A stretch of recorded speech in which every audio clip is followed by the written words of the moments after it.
Los rescatistas chilenos descartaron la posibilidad de encontrar sobrevivientes en Beirut, ciudad afectada por dos mega explosiones ocurridas el 4 de agosto, una materia que mantuvo a casi todo el mundo pendiente. Hablamos de esta búsqueda con el líder del Grupo USAR de Bomberos, Sebastián Mocarquer. Sebastián, ¿cómo estás?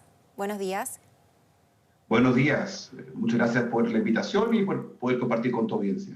Muchas gracias a ti por este contacto, porque la verdad es que fue una noticia que se tomó en la agenda durante varios días. Estaba todo el mundo pendiente respecto al eventual rescate de posibles sobrevivientes después de una tragedia tremenda que dejó todo el puerto en ruinas.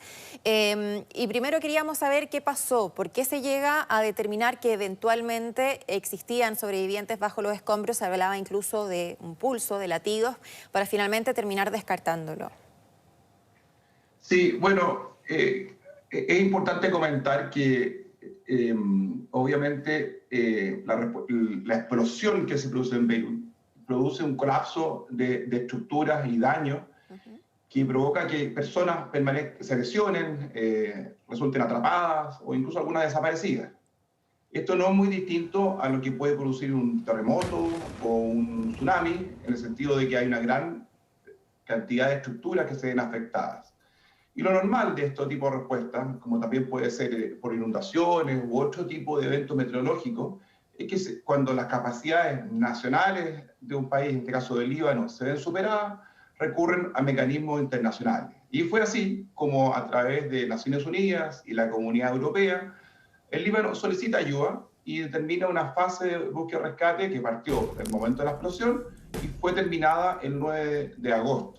En ese periodo asistieron 12 equipos internacionales, principalmente la Comunidad Europea, coordinados a través de estos mecanismos regionales y globales como Naciones Unidas, que finalmente, después de 12 días, 12 equipos, 5 días de operación, revisan 42 estructuras, recuperan algunas víctimas lamentablemente fallecidas y se termina la fase de búsqueda activa, que se llama, el 9 de agosto, y lentamente los equipos empiezan a salir del país y ahí termina la fase de rescate oficial. Sin duda, causa algo de sorpresa que casi 30 días después de alguna forma se retome esta labor de rescate contra todo pronóstico y se encuentren yo diría, estas señales que hicieron pensar de que había alguien atrapado, o en un minuto incluso más de 2 personas atrapadas bajo este edificio. En general, los métodos de evaluación van desde primero identificar los sitios donde pudiesen haber personas atrapadas y que tienen algún potencial de estar vivas, eso es algo que podemos discutir más adelante, pero que involucra una serie de cosas. Y en general hay 3 tipos de búsqueda, y eso es súper importante decirlo, están súper normadas. Existe una búsqueda física, que es lo que uno puede hacer con la observación directa, escuchando.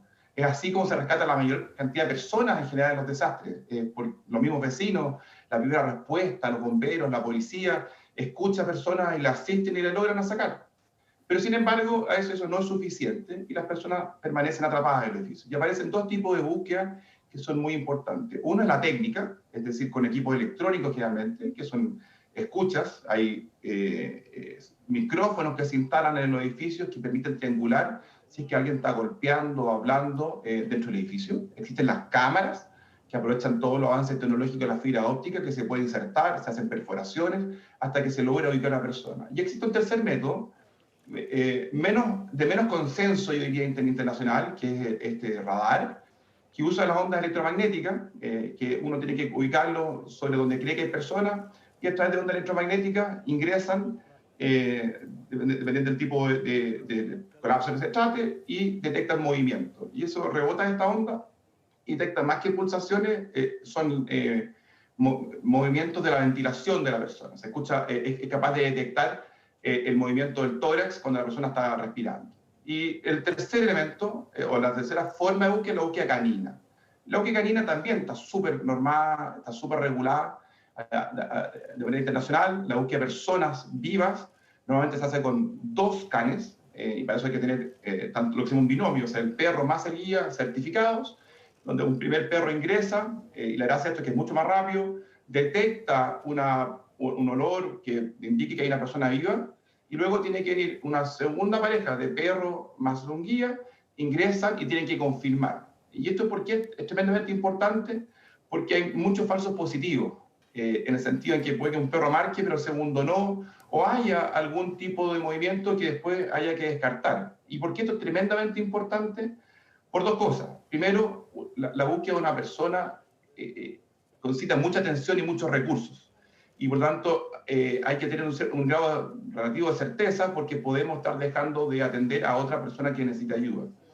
Y segundo, porque hay mucho riesgo involucrado. Trabajar en estructuras colapsadas siempre tiene que ser analizado en la óptica también de la seguridad de todas las personas que trabajan en ese tipo de rescate. Luego, después de 30 días, plantearse de que había personas con pulso, en un momento incluso dos, es algo que tiene que ser examinado con mucha cautela, porque va contra toda la estadística, contra todos los análisis de los casos de sobrevivencia bajo terremotos, más en un lugar donde ya se habían hecho búsquedas por equipos internacionales casi 20 días antes. Sebastián, tú me dijiste, no sé si escuché mal, que el 9 de agosto ya se habían retirado los equipos de rescate.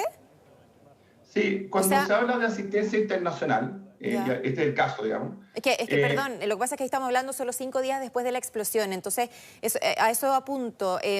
¿Existe algún protocolo que determine que después de X cantidad de días, sin escuchar a personas que estén pidiendo ayuda, etcétera, se puede determinar que ya no hay personas atrapadas que podrían estar vivas? Porque acá estamos hablando, justamente tú lo apuntabas, un mes después existía, o así se pensaba, la posibilidad de que hubiesen personas vivas bajo los escombros. Incluso en algún momento hablaron de un adulto y de una guagua.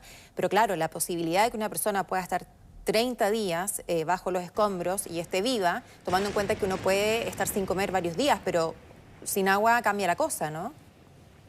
Claro, es muy buena tu pregunta, Claudia, y es una pregunta muy desafiante. En general, no existe un plazo fijo. ¿Ya? No existe una receta así de cocina que yo digo son tantos días. Entonces uno lo que se hace primero, esto tiene dos formas de analizarlo. Primero miremos la casuística, qué es lo que ha pasado en los terremotos anteriores. En general los análisis académicos de investigación muestran que la mayoría de las víctimas se rescatan en los primeros 2 días. Todas las víctimas en general que han sido encontradas vivas han sido sacadas antes de 5 o 7 días. ¿Ya? Y hay algunos casos muy extraordinarios de 14 días. ¿Ya? Ahora, ¿qué depende de que una persona sobreviva? Va a depender, entre otras cosas, de por qué colapsó la estructura. Es muy distinto que una estructura colapse por una explosión, por un terremoto o por un tsunami. ¿Por qué? Porque pueden haber distintos mecanismos de lesión. Puede ser distinto inundado, haya habido fuego o simplemente fue la caída de la estructura. Va a depender, por ejemplo, del tipo de colapso. El colapso dejó o no espacios para que las personas sobreviven. Va a depender, por ejemplo, de la condición previa de la víctima. Va a depender de qué tipo de conducta o de educación tenían las personas que estaban en ese edificio. Va a depender de la capacidad de los equipos de rescate. Si son profesionales, cuentan con ingenieros, etcétera, para poder hacer búsquedas rápidas, etcétera. Si contaban con alimentos, agua. Entonces, esto se analiza caso a caso y es muy importante decir que en materia de asistencia humanitaria internacional, quien determina el fin de una fase de búsqueda o rescate activo, y esto es muy importante porque esto después tiene que dar paso a la fase de recuperación, atender a necesidades sanitarias, de alimentación, de albergue de la población. La fase de búsqueda y rescate, por la sensibilidad, por la prioridad que tiene la vida, de alguna forma inmoviliza o distrae mucha atención de otras cosas que son muy importantes, pero que pueden esperar un poco. Entonces, la transición de una fase de rescate a una fase de recuperación es algo que causa mucha atención y es muy necesaria. Pero esa decisión siempre la toma el gobierno. Eso está en el Charter de Naciones Unidas, está en las constituciones, que es el deber del Estado de cuidar a sus ciudadanos, ¿ya? Y velar por sus... Entonces, el Estado, en este caso el Estado del Líbano, que determinó que el 9 de agosto, que las operaciones después de 5 días deben ser terminadas. Te tengo que decir que las fuerzas internacionales de rescate fueron 12, todas validadas por Naciones Unidas, con altos estándares, los mejores grupos de rescate, estuvieron ahí 5 días, revisaron 42 estructuras, recuperaron 6 cuerpos y ninguna persona con vida. Y finalmente, eso más todos los antecedentes que tienen que haber tenido a la vista, que te mencioné al principio, tiene que, de hecho, determinar al Líbano que ya la fase de rescate termina. Siempre se deja un equipo de rescate de guardia, porque puede ocurrir un rescate milagroso, o sea, Claro. una cosa que entre los 5 días y los 14 puede aparecer una persona que no se detectó al Sebastián. principio, ¿sí? Claro, porque además acá también depende de la cantidad de desaparecidos que estén reportando las autoridades. A mí me llamaba la atención al Bueno, menos que en Beirut no se hablaba prácticamente de desaparecidos desde el principio, tomando en cuenta la cantidad de edificios que colapsaron. Entonces, claro, si las autoridades básicamente descartan que exista desaparecidos, los equipos se van. bueno, más que los equipos que se van, va a depender de la decisión del país, pero, Claro. pero efectivamente la contabilidad de establecer el número de desaparecidos es tremendamente importante, no solamente en el número, sino que su ubicación. Esto ha sido parte de los grandes desafíos que tuvimos, recordemos, en el terremoto del 2010 en Chile, con el tsunami, la experiencia en Concepción, en los edificios que colapsaron y también todo lo que fue el litoral de la costa, los días que se extendió esto, en el caso chileno también fue el caso del aluvión de Atacama, y efectivamente esto es un desafío porque en algún momento hay que tomar una decisión que obviamente tiene su riesgo, y también hay mucha prensa internacional en la región. Nosotros como equipo hemos respondido, estuvimos en Haití, estuvimos en el terremoto de Ecuador 2016, en México como parte del equipo de Naciones Unidas en 2017, donde efectivamente esta decisión ha sido distinta en cada país porque va a depender del tipo de colapso. En el caso de Ecuador, por ejemplo, el colapso era lo que se llama tipo panqueque, no dejaba espacio de sobrevida. De hecho, no se sacó a nadie con vida después del tercer día. Y luego de pasar una semana, donde ya no hay una posibilidad de sobrevida, efectivamente el gobierno tomó la decisión y pasó a una etapa de transición. En México fue un poco más largo, porque además siempre hay factores sociales y políticos, pero aproximadamente a los 7 u 8 días se terminó la fase de rescate y los equipos se liberaron y volvieron a sus países. En este caso, en el Líbano fue 5 días y fue una decisión del gobierno del Líbano. Muy interesante conversación, Sebastián. Quiero darte las gracias, por supuesto, a nombre de todo el equipo por esta entrevista en Mega Noticias Alerta. Que tengas un muy buen día. Muchas gracias a ti. Muy buenos días.